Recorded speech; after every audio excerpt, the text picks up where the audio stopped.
Alright folks, how you doing? I'm Chris Rohde from the National RV Center, Detroit, in Belleville, Michigan. I'm going to do a walk around on this Salem by Forest River. It's a 27 RE, rear entertainment. You got your electric tongue jack on front here, get it on and off your vehicle easier. I like that they're starting to do this on a lot of the newer models. This is a 2021. They're putting this, it's just welding a piece of steel, but it's nice. It's like a caddy for your chains, so they're not dragging around. You don't drop it on the chains. Very, very nice. And then they give you this little 7-way caddy on the other side to store. So when you take it off your truck, put this in here. That way, you wouldn't believe how many people pinch their their 7-way with their tongue jack. While I'm up here, you got your battery disconnect switch on the front. Remember, when it's in the on position, when you're plugged in the 110, it's charging. So if you want the batteries on the front here to charge, you gotta make sure this is on. When you're plugged in, even if it's in the off position, you will have lights, you will have power. So remember that. This has got to be in the on position. The key only comes out in the off position. So if the key's out, it's off. It will not come out in the on position.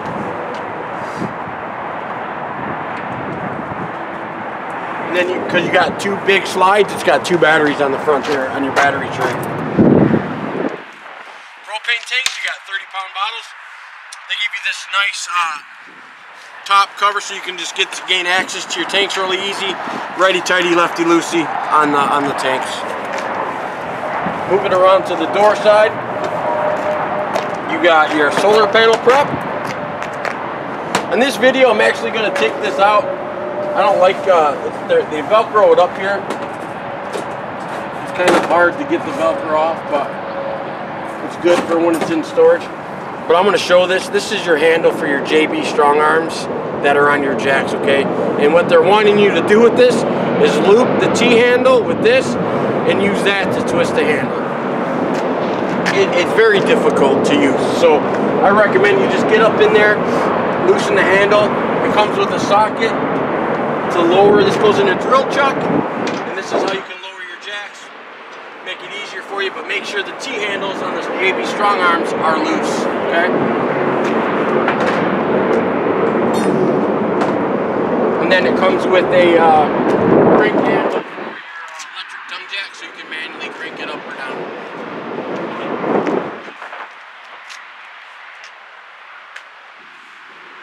You got 2 electric awnings that go out 8 feet. I'm just going to demonstrate that you can tip it for rain runoff.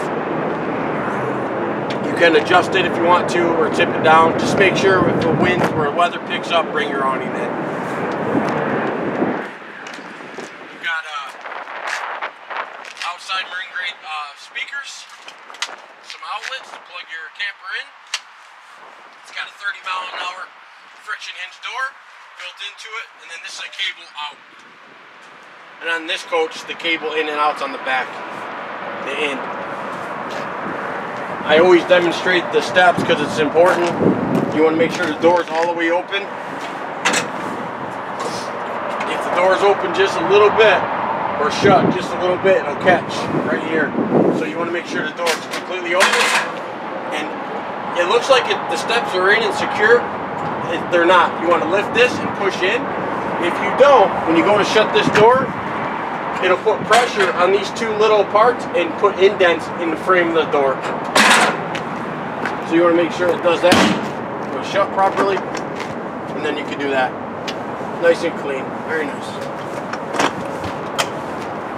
And then make sure your door is open when you deploy the steps.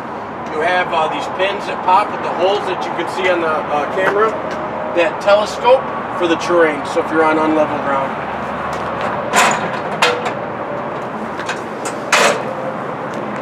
Same thing on this awning here. I'll touch on this stuff real quick. Just remember it's pre-wired for Wi-Fi for the Kingdom. You got your JT strong arms, and then you got a heated enclosed underbelly. Right here it kind of shows so you can see the T. This is the T on there. You want to make sure these are loose. I don't know if you can get this on your camera, but because it's right there, that's the manual override. for the slide. So that's how you manually crank your slide in and out if it malfunctions.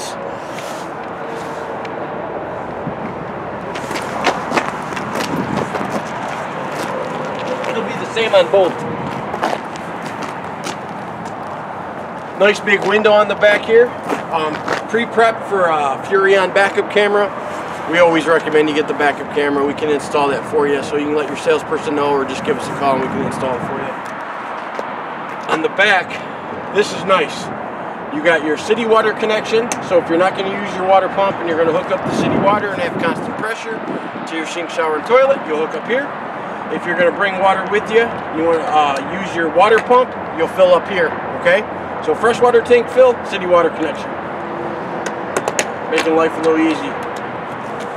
Now the drain for your freshwater tank, it's a little hidden. It's up under this side right here, and here's the valve. So that opens it and you got a 3-inch dump. Okay.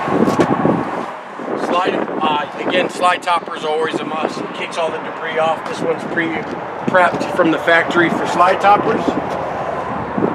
Satellite and cable hookup is obviously on the off door side, and then you have another one here set for satellite and cable. And they label it here for this. 50 amp power cord. We give you a 30 amp reducer, so we're reducing it from 50 to 30 amps. You want to see those blue lights. I don't know if you can see that. If you, that's letting you know you have power. So if you ever look at your cord and you don't see those blue lights, it means your power went out. Now this one gets a little tricky, okay? And they label it pretty good for you. So you got your galley tank, low point drains, hot and cold low point drains. Then you got your sewer outlet, sewage holding tank, and then waste holding tank. So it's all the same thing basically. So this small one is your gray water, adding it to the black water. Okay, is that making sense? So this one is going to be your sink and shower water that you're going to open that goes into here. Okay, from your bathroom, sink and shower are going to drain into this one.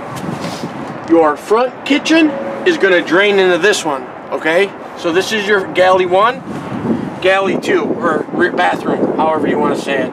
But this is the rear of the coach or bathroom, and that's your kitchen for your sink and shower water. And then this is your toilet. So this is one gray water, and again you just pull it to hook your hose up here, run it to your dump station, and then deploy it. And then this is for your toilet, and this is for your sink and shower water in the bathroom. Gray water. So you got 2 gray waters, 1 black water. This is your black water tank flush. So when you're dumping your black water tank, when you pull this one, when this one is pulled and deployed out, and you have your hose hooked to it and it's emptying, you want to take your city water connection, hook it to here, and that power washes the inside of your dump tank while you're dumping it. Nice and convenient. This is your exhaust for your furnace. Just remember, it gets hot. You don't want to lean something up against it. I like it that it's on the off door side, out of the way. Very nice. I like it. Hot water tank. Again, this is a Suburban.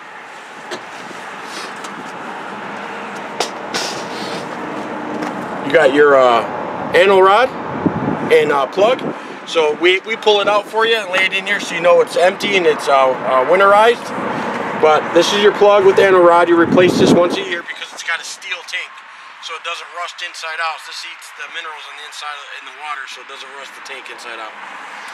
This releases the pressure before you pull the plug. So when this plugs in, this tank will be made up of pressure for city water or off your water pump.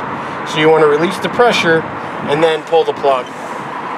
This has electric and gas hot water. So I'm going to pull this tab off now. You see on the video here? Alright, from the factory. This is the reason why they do that is because the heating element, when it's plugged in right now, because the water tank's empty, if this is in the on position, it'll burn out the heating element. Okay, you don't want to do that. So when it's empty, you want to make sure this is off. But if you want this to get hot on electric, you're going to turn that on, and then it'll get hot on electric. And you can use the gas at the same time. Makes it more efficient. On a Suburban, I think it's 18 point something gallons per hour with electric and gas, okay? You want to run both if you can. If you're just going to run on electric, you're going to get about 6.2 gallons of water per hour. And if you run it on gas, it's 11 point something per hour when you're running it just on gas. If it doesn't light for some reason, these will deploy out, and you can reset it by pushing in on these little toggles, okay?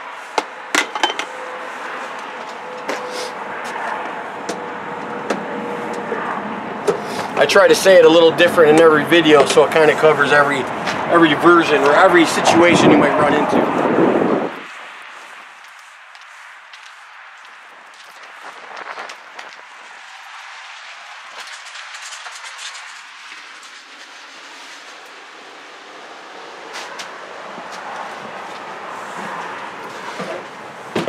So you might want to get a label maker for this one, okay?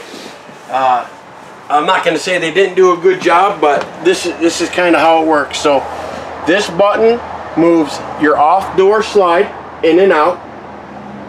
This button works this awning on the slide out. So this, not your main awning, this works the one on the slide. This button right here moves that slide. This button moves this awning, or excuse me, this slide. The one behind you.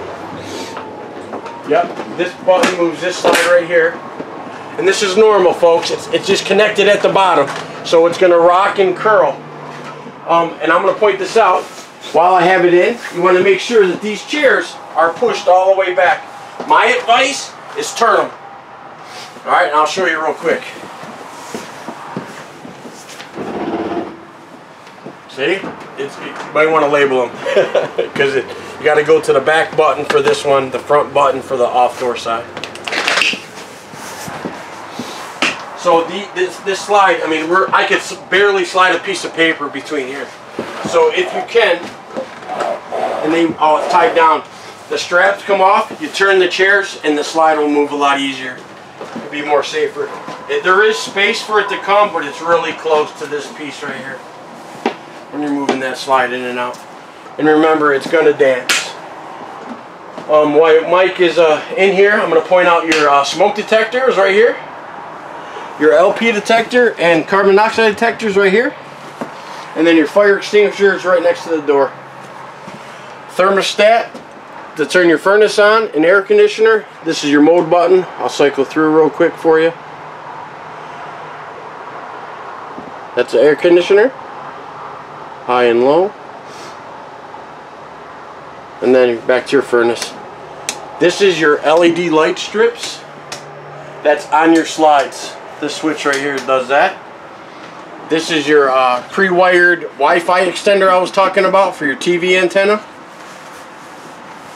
And then getting back to these switches, I'm going to have Mike step around because everything's kind of right here. You got your, this tells you how full your battery is. This tells you how full your freshwater tank is, black water, and those two gray waters I was talking about. Alright? And then the galley is your kitchen, and the gray water is going to be your bathroom here. That's those two different dump stations for you. Water pump, that turns on your water pump. So to turn your hot water tank on electric is that button outside on your hot water tank. This turns on the gas, the LP. The light will come on right there. DSI, fault. So it's direct spark ignition, fault. Light will come on, light will go out. When the light goes out, it'll stay out if it lights. If it doesn't light, the light will come back on. So there we go. I can hear it actually sparking, and I heard the ignition. Because it's empty, I'm not going to run it very long, but just letting you know it works, and the light will stay off when the hot water tank's lit. Okay. Then you have your awning light switches and the inside light. So this turns on your outside LED lights on your awning, and this is the inside light switch. So this is the main slide, or excuse me, yeah, slide, and then awning. This moves the awning, your main awning, and this moves the door side slide. So you might want to put door side slide on the little thing here. I lifted the bed up so you can see it's on struts. You just gotta, don't be afraid, it's under a little bit of pressure to pull it down. You got these nice baskets right here. But the furnace is in your bedroom, and this is the return for it. So there's a fan that's going to be blowing when the furnace is on. That's normal, you'll hear that. You got some USB ports on both sides, his and hers. and then you got some little dugouts and emergency window.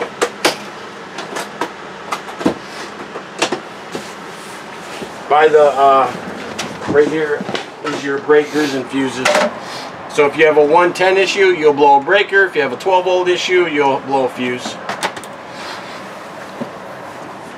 Now I'm trying to go a little quicker so the video's not so long for you guys. But the fridge is important. It's an ever-chill fridge. It works on 12 volt all the time. Okay, so doesn't work on gas. Doesn't work on 110. If you're not sure what 110 is, that's your shore power. That's your, like you have at home, that the microwave works on, that your air conditioner works on, is AC. 110. So this works on 12 volt on the batteries on the front. So I'm going to show you. Most people don't know how to turn this off, so I'm going to show you how to turn it off real quick. So I'm going to do it. So you hold this button for 5 seconds. Release. That shuts it off. Alright, I'm going to simulate the door being shut, okay, by pushing in on here. So when I shut the door, it's going to remain off.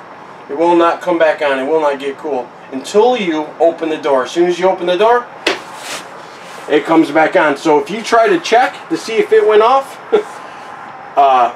it'll come back on when you open and close the door. So just remember that. And then you have your travel lock, your burners. This is very nice. This one here, it's got the built-in sparker for all your burners, and also for the oven. You'll turn this to the flame, push in, hit your igniter. It lights the pilot in your oven. Once the pilot's lit, you can turn it up. And then this little blue, if you like the little ambiance.